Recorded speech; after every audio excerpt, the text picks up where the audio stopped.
En este cuadro está sintetizada la estructura más general de este curso. Habíamos identificado 4 epistemes, solo 2 de los cuales son los que analiza Foucault en Las palabras y las cosas, los 2 primeros, la era de la representación y la era de la historia. Vimos también que este último, que para Foucault nace en el siglo XIX y supuestamente se prolongaría hasta el presente, en realidad se había quebrado ya mucho antes, dando lugar al surgimiento de hacia fines del siglo XIX, de un nuevo episteme que llamamos la era de las formas, y que es de hecho aquel en que se instala el propio proyecto arqueológico de Foucault, aunque es cierto que ya en ese límite suyo en el cual comenzaría a descomponerse. Bueno, como vimos también, hacia fines del siglo XX comienza a emerger un nuevo régimen de saber que, tomando ya la expresión de Derrida, que a su vez la toma de Platón, la denominamos la era de la cora. Bueno, estos distintos epistemes no se tratan simplemente de cambios en los modos de concebir el mundo. Las mutaciones epistémicas suponen un desplazamiento del campo de la reflexión, del terreno de la reflexión, que resulta en la apertura de un nuevo campo de objetividades virtuales, lo que Foucault llama el suelo de positividades, y que resultaba hasta ese momento inexistente. Estos nuevos suelos de positividades son los que proveen aquel conjunto de objetos que habrán luego de ser capturados en el saber. Bueno, ¿cuál era el campo de objetividades en el que se despliega la era de la representación? Como vimos, entonces la reflexión se sitúa en la superficie visible de los fenómenos, que es lo que da lugar al nacimiento de una ciencia del orden que se articula a partir de 2 procedimientos fundamentales, la matesis y la taxonomía.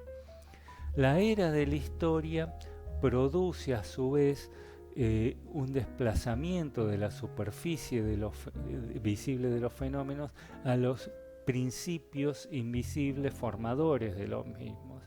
Es aquí que surgen una serie de objetos nuevos, como los de vida, trabajo y lengua, que tienen un carácter trascendental y objetivo a la vez. Es decir, que son objetos situados en un mismo plano con los demás objetos, pero al mismo tiempo representan el fundamento de toda objetividad. En la era de la representación, solo lo finito podía ser el fundamento de lo finito. Por lo tanto, escapaba al ámbito de la razón, resultaba incognoscible. En la era de la historia, por el contrario, se da la paradoja de que el fundamento de lo finito se coloca en un mismo plano. Y estos se vuelven entonces susceptibles de un análisis científico. Es ahí que puede surgir una ciencia humana. Bueno, estos objetos paradójicos, duplicados, empíricos y trascendentales, cobran entonces el carácter de principios generativos. El plano de las condiciones trascendentales de posibilidad de los fenómenos se traslada nuevamente entonces al ámbito objetivo. Ya no es el sujeto el que ordena y da sentido al mundo, como afirmaba Heidegger respecto de la modernidad, sino que son los propios objetos los que contienen dentro de sí sus mismas condiciones de existencia. Con la era de las formas surgida de la crisis de las concepciones evolucionistas teleológicas de la historia del siglo XIX, se quiebra ya esta fusión entre lo empírico y lo trascendente, y se produce una bifurcación del régimen de saber. Por un lado tendremos los sistemas autorregulados que han perdido ya todo impulso inherente a su autotransformación, que solo tienden a la preservación de su equilibrio interno, con lo que el cambio, la contingencia, solo puede provenir desde afuera de ellos. Supone la presencia de un sujeto colocado por fuera. Bueno, este es el ámbito entonces de la subjetividad trascendental. El plano de las condiciones de posibilidad de toda objetividad es devuelto hacia el ámbito subjetivo. Y este escapa nuevamente al ámbito de la razón. Todo sistema, desde el momento en que ya no se los piensa como fundados en la naturaleza o en la pura razón, se sostienen sobre la base de una serie de premisas de carácter contingente y estas les vienen dadas al sistema, tienen una naturaleza axiomática. De allí que aquella instancia institutiva de los sistemas, la que establece esos supuestos que se encuentran en su base, ya no puedan explicarse según la propia lógica que ordena el funcionamiento de los mismos, puesto que los precede y los funda. Esto lleva a trasladar la reflexión a ese ámbito preconceptual que es en donde se instituyen los sentidos primitivos de realidad. Se abre así un nuevo campo de objetividades virtuales que ya no son los trascendentales objetivos de la era de la historia. Bueno, en el momento en que escribe Foucault este episteme, en realidad se empezaría a descomponer, dando lugar a un nuevo régimen de saber en el que la oposición entre sistemas autorregulados y subjetividad trascendental comienza a perder su sentido. El proyecto arqueológico Foucaultiano es, como vimos, expresión de la crisis de la era de la forma. En la era de la Cora, la problemática de los fundamentos cede su lugar a otra muy distinta. En la era de las formas, como vimos, aquello que viene a quebrar las estructuras que introduce en ellas la contingencia, le viene desde afuera de ellas, de un ámbito de subjetividad trascendental. Bueno, el estructuralismo va a cumplir un papel fundamental en la crisis de las eras de las formas desde el momento en que va a cuestionar la existencia de algún tipo de agente trascendente que puede intervenir sobre los sistemas desde fuera de ellos. Esto va a ser denunciado entonces como una mera ilusión metafísica. La pregunta que entonces surge es cómo podemos pensar el cambio estructural sin presuponer la existencia de un agente trascendente. Va a ser necesario entonces torcer los sistemas sobre sí para encontrar en su interior aquello que los historiza, que los abre a la temporalidad. Eso supone quebrar la idea de las estructuras como sistemas cerrados, autoconsistentes, lógicamente integrados, y pensar que los mismos contienen una fisura que les es inherente. Bueno, se produce entonces un nuevo desplazamiento del ámbito de la razón, de la reflexión. Esta se traslada entonces hacia las condiciones objetivas de posibilidad de la subjetividad. En definitiva, para que pueda emerger la subjetividad, se tiene que abrir antes un espacio de indecidibilidad. Y es esto lo que se tratará de pensar ahora. No tanto qué funda los sistemas, sino qué es lo que impide su clausura lógica, qué es lo que impide realizar su vocación de una plena consistencia y racionalidad. Bueno, finalmente, a cada uno de estos epistemes le corresponde un concepto distinto de la subjetividad que se va a articular en su referencia a aquel conjunto de objetividades virtuales que en cada caso emerge. En el caso de la era de la representación, el sujeto era lo que Hegel llamaría posteriormente una substancia, no propiamente un sujeto, como afirmaba Heidegger, es decir, un subjectum, aquello que permanece inmutable por debajo de los cambios de forma que se le imponen. Pero este se colocaba en ese mismo ámbito de realidad trascendental que escapaba al plano de la razón. Como vimos en la era de la representación, solo lo infinito podía ser fundamento de lo finito. Así el plano de los fundamentos nos remite al ámbito de lo incognoscible. En definitiva, el fundamento último de todo lo existente reside más allá, en última instancia es Dios, y el sujeto se define con referencia a él como una sustancia trascendente que funda el sistema de la representación, pero que resulta ella misma irrepresentable, permanece inacible a la razón. Se lo debe pensar, postular como un supuesto, pero no se lo puede nunca conocer. En la era de la historia, el sujeto, que ya no es sustancia, se coloca entonces en el propio plano objetual. El ámbito de la objetividad, como vimos, contiene ahora en sí sus propias condiciones trascendentales de existencia. Surgen entonces esos objetos paradójicos que son los trascendentales objetivos, como vimos, y el sujeto se va a definir en su referencia a ellos. Este se convierte también en un concepto reflexivo, un en sí y un para sí. Deja de ser, como decía Heidegger, aquello que permanece inmutable por debajo de los cambios de forma que se le imponen, para ser una fuerza generadora, la capacidad inherente de volverse otro permaneciendo el mismo, como era la fórmula de Hegel.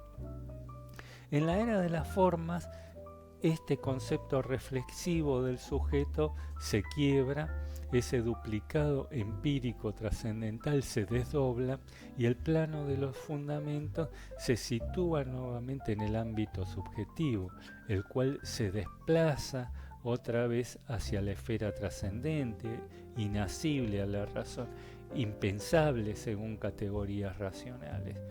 Esto, sin embargo, no supone ya un mero regreso a la era de la forma, a la era de la representación, como parecería suceder, ya que no se trata de una suerte, se trata en realidad de una suerte de trascendencia invertida respecto de aquella. El tipo de subjetividad que entonces emerge, que es anterior a la conformación de un sujeto, el cual solo puede constituirse como tal en el interior de una estructura, es decir, el ego no es ya esa sustancia que permanece inmutable, como decía Heidegger, sino todo lo contrario. Este no es el articulador del orden, el que le da un sentido al mundo, sino justamente es el que viene a dislocar todo orden instituido, el que viene a quebrar todo sentido, el que introduce en él la contingencia, la historicidad que disloca las formas y quiebra también la linealidad de los procesos evolutivos. Ya en la era de la Cora, finalmente, la idea de ese sujeto se disuelve. El sujeto ya no es allí donde se coloca el fundamento, se vuelve nuevamente al plano objetivo, el de la inmanencia, pero tampoco es un mero regreso a la era de la historia. Eso que bueno, decía, es una inmanencia, pero una inmanencia ya invertida también. Eso que genera ya no es una unidad de sentido evolutivo que conducía hacia alguna finalidad, hacia un telos, sino que el plano de las condiciones objetivas de posibilidad de la subjetividad lo que genera es la pura indeterminación. La idea de un fundamento último, así como la de un sentido último hacia el cual todo proceso evolutivo converge, se ha quebrado. Lo que da origen a la historicidad es precisamente la ausencia de todo fundamento. Es ese vacío ontológico que se encuentra en la base de todo orden. Bueno, ese sustrato de contingencia que se encontraba en el origen de los sistemas, dado su naturaleza axiomática, como se ve en la era de las formas, ahora va a tener también de contingencia todos sus fundamentos, todo su funcionamiento subsecuente, impidiendo su consistencia. Hay que señalar, por otro lado, que estos epistemes no son la emanación de alguna suerte de conciencia superior incondicionada. Bueno, ni tampoco surgen de un mismo principio generador colocado por debajo de los distintos momentos y que le confiere una unidad de sentido evolutivo más general. Tampoco se explica el paso de uno a otro como el resultado de un mero aumento de conocimiento, de una mirada más rigurosa, sistemática de la realidad. Cada uno son entidades discretas que nos surgen linealmente de los estados precedentes ni representan un progreso respecto de aquel, pero sí existe, retomando el término de Bachelard, una vección entre ellos. Un nuevo régimen de saber, como dijimos, no surge como un desarrollo lineal del presente, pero sí lo presupone. El nuevo episteme se va a trasladar, viene a tratar de abordar ahora, tematizar aquello que resultaba inabordable para el precedente. Abre a la interrogación aquello que aparecía en este como ese conjunto de presupuestos impensados e impensables para el mismo. Aunque para ello este último deberá reconfigurar todo su universo categorial y así reformular, replantear esos interrogantes que le vienen dados de aquel. Bueno, vamos a ver ahora algunas de las conclusiones que se desprenden de lo visto hasta aquí. Bueno, llegamos aquí entonces al final de nuestro recorrido. Espero que a esta altura quede claro por qué las palabras y las cosas nos abre las puertas para una comprensión mucho más precisa de las diferencias entre los distintos sistemas conceptuales, cómo se fueron alterando a lo largo del tiempo los marcos epistémicos dentro de los cuales habrá de desplegarse el pensamiento, volviendo así imposible la transposición de ideas sin conceptos de un periodo a otro, en fin, evitando caer en el tipo de anacronismos conceptuales que son propios a la tradición de historia de ideas. Los epistemes se diferencian de los modelos de pensamiento o tipos ideales, los cuales en principio podrían aparecer en cualquier momento y lugar, más allá de que efectivamente lo hayan hecho. Decía, los epistemes en cambio son formaciones conceptuales plenamente históricas que contienen un principio de historicidad inherente que los especifica temporalmente. Foucault diseña así una especie de mapa que permite orientarnos en nuestro recorrido por los textos del pasado, evitando perdernos en ellos, es decir, confundir su naturaleza, violentando su sentido. La reconstrucción de los distintos epistemes que analiza permite identificar cuál es ese universo categorial particular dentro del cual habrían de desplegarse las diversas formas de discursividad. Bueno, cómo este se configuró y se reconfiguró a lo largo del tiempo y en fin, cómo se fueron delineando en cada caso aquellos recorridos conceptuales a partir de los cuales irán cobrando forma en cada caso los discursos y saberes particulares.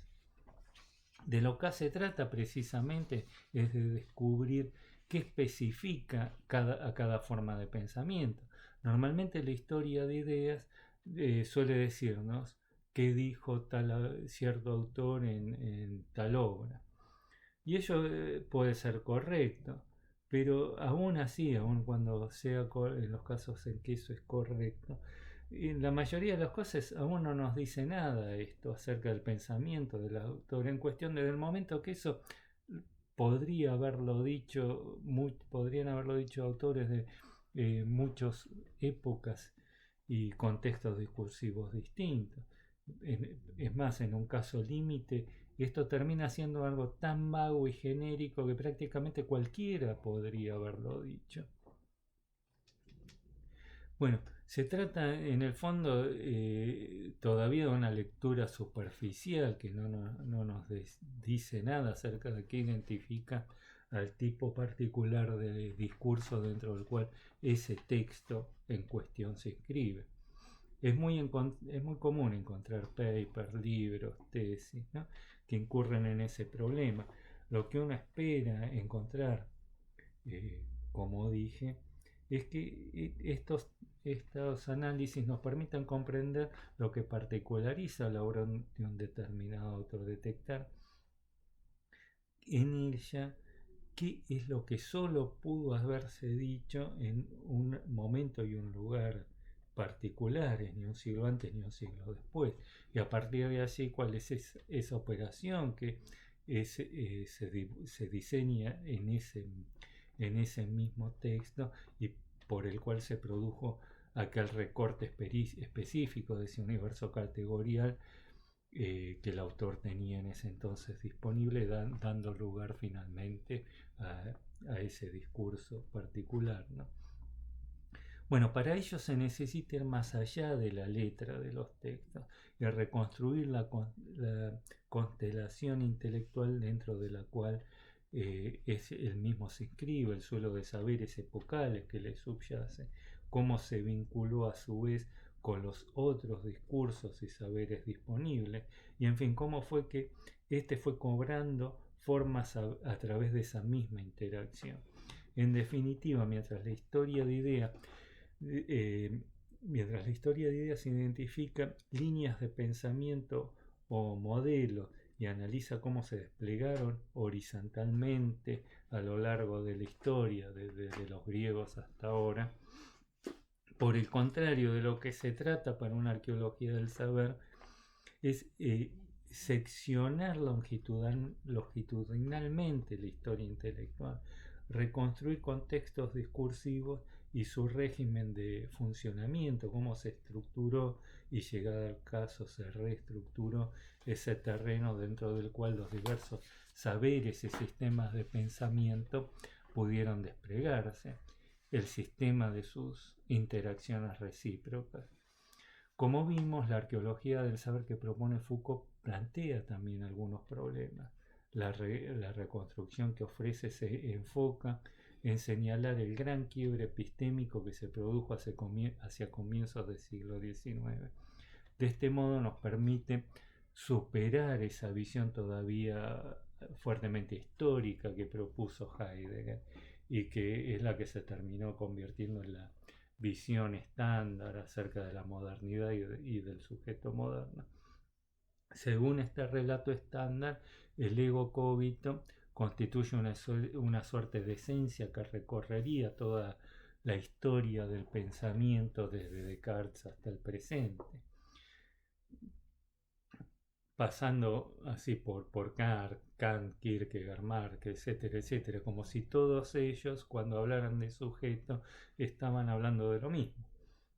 Bueno, este planteo de Foucault coincide en este punto, en esta crítica a Heidegger, con el de Koselleck, pero como vimos, Koselleck plantea la existencia de una ruptura en torno a 1800.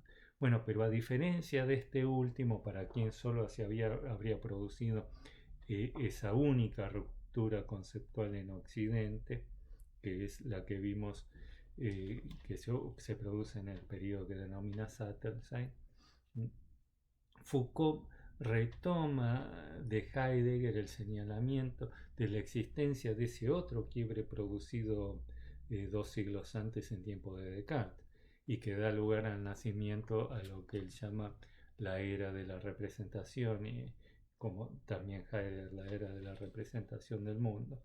Bueno, pero inversamente frente a Heidegger, Foucault señala ese otro quiebre que se produjo posteriormente durante el periodo que Koselleck llama Sattelzeit. Así, el tipo de reconstrucción histórica que propone Foucault resulta mucho más rigurosa, mucho más sensible a las transformaciones ocurridas en estos últimos 4 siglos, evitando colocar bajo una misma etiqueta, la de modernidad, obras, autores, discursos, conceptos que son claramente heterogéneos entre sí. Bueno, el punto es que más allá de estas precisiones, la historia de ideas desconoce llanamente la existencia de umbrales de historicidad, una vez traspasados los cuales un mero regreso al pasado ya sería imposible. Así, la eventual recurrencia de ciertas ideas en distintas épocas lleva a perder de vista el hecho que el suelo conceptual sobre el cual en cada caso se fundaban esas ideas ya se ha reconfigurado. Bueno, entonces, para concluir, digamos, más allá de los problemas entonces que podemos encontrar en la reconstrucción específica que realiza Foucault de los regímenes de saber. Aún así, bueno, estoy convencido que hoy no se puede hacer historia intelectual sin estudiar atentamente su obra, bueno, y en particular este libro, Las palabras y las cosas. La publicación del mismo marcó un hito fundamental y resulta así una, como dije anteriormente, resulta una lectura obligada, no solo para los que nos especializamos en la historia intelectual, sino también para todos aquellos que trabajan en distintas disciplinas en el ámbito de las humanísticas.